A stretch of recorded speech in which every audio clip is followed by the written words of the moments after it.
This is going to be your guide to getting the best Pokemon in the Pokemon Teal Mask DLC. If you enjoy the video, don't forget to leave a like, share with your friends, and comment your thoughts down below. I mean, anyone that's played Pokemon Diamond and Pearl knows that Dusclops is nasty. Battle Tower, Double Team, Toxic, your run is over right there. Well, Dusclops has only gotten stronger, Eviolite, making it a not super common, but at least a formidable competitive threat, and you can just kind of find one. And Duskull are just kind of floating around everywhere, but it's still pretty cool to see like an overworld Terra Pokemon of a competitive Pokemon you're interested in. Now, I don't think Terra Ice is going to do much for Dusclops, and Dusknoir has never really been that great competitively. Also, if you want to get a Dusknoir, you can find the Reaper Cloth in the Timeless Woods. It's just one of the Pokeball items that are hanging around. So, yeah, get Dusclops. Kind of neat. You can find it in the cave right here in the west part of the Timeless Woods. Another really good competitive Pokemon is Chandelure, and it naturally gets the energy ball, so if you're thinking, yo, what if Chandelure has been missing triple stab, and then you can round out the coverage as a grass type against water type Pokemon or other Pokemon that would be strong against you. And there's just a level 86 Lampent chilling north of the Crystal Lake. So yeah, just a little bit northeast outside the cave. And if you want to evolve your Lampent into a Chandelure, you're going to need the Duskstone.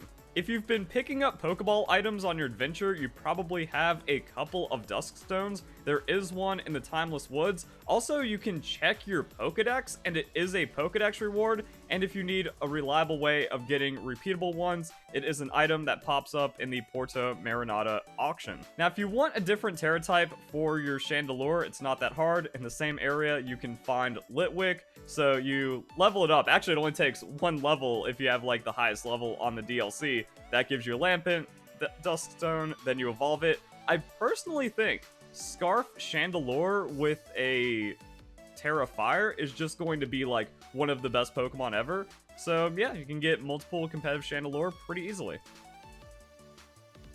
But I know the real reason why you're here. It's to get a Feebas because Milotic is a fan favorite Pokemon that has finally returned. So you go to the Crystal Lake, then you have to go into a cave under the Crystal Lake in Oni Mountain. You drop down in here, boom. This lake has Feebas in it. Just gotta kind of wait for one spawn. Feebas can be a skittish Pokemon, so you have to wait for it to surface. Also, if you need to like spawn more, you can just head into this part of the cave and then swim back until a Feebas spawns.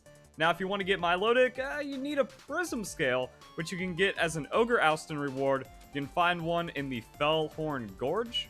And it's also a Kitakami Pokedex completion reward. So you can get a few of them, then you give it to Feebas, trade it, and that is how you get a Milotic.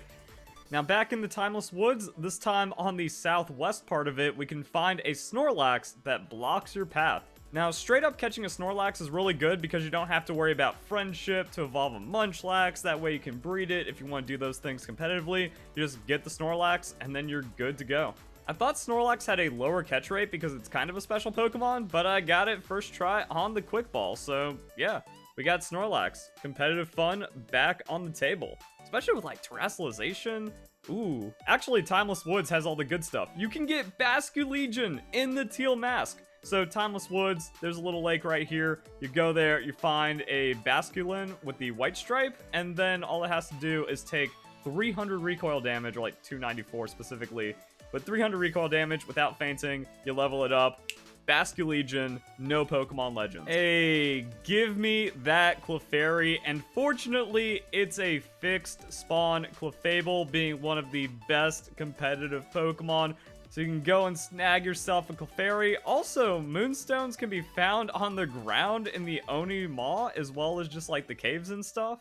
Boom, there it is, a Moonstone, just one of like the normal ground items. Also, Clefairy can be found around the Crystal Pool, but if you have a static spawn, don't really need it, and there you go. So, Clefairy, Moonstone, ability patch for Unaware, done.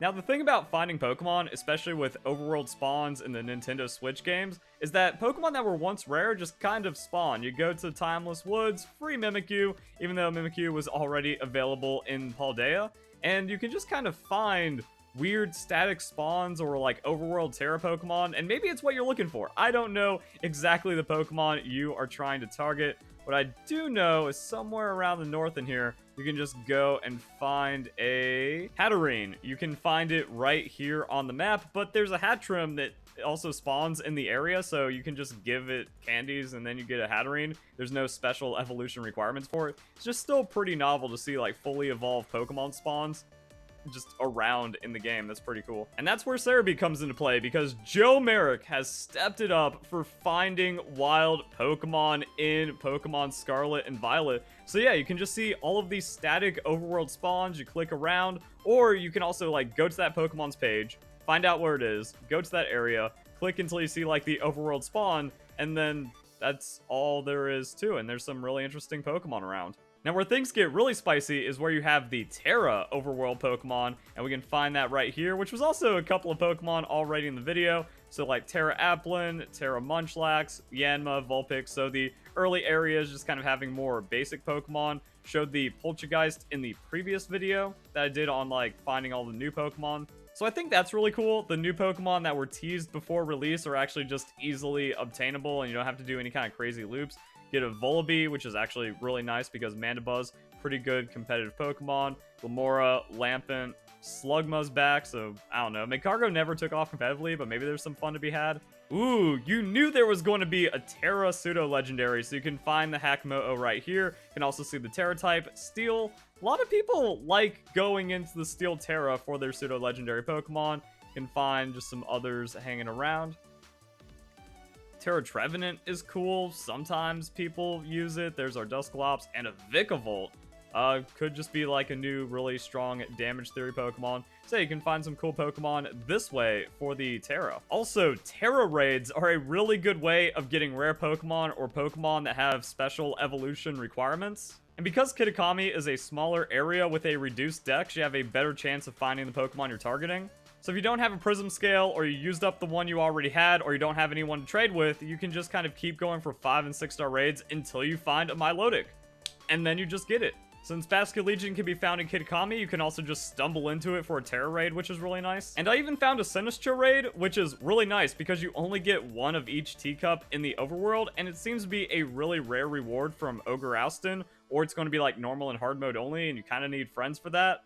We don't have the full loot tables, so that's still kind of awkward. Or you just find the raid, bypass that, and then you have an almost competitive ready Sinistcha good to go. Also, I don't know if it's just Sinistcha or if some of the rewards are better in Kitakami, but I got a pretty good drop from that 5-star raid. And I think someone even replied, yeah, I ran one earlier and got a lot of Herba. Looks like a good den to go after. Boom. But there we go, guys. I hope this video helped. Hope you enjoyed the video. Have a nice day, and thank you very much for watching.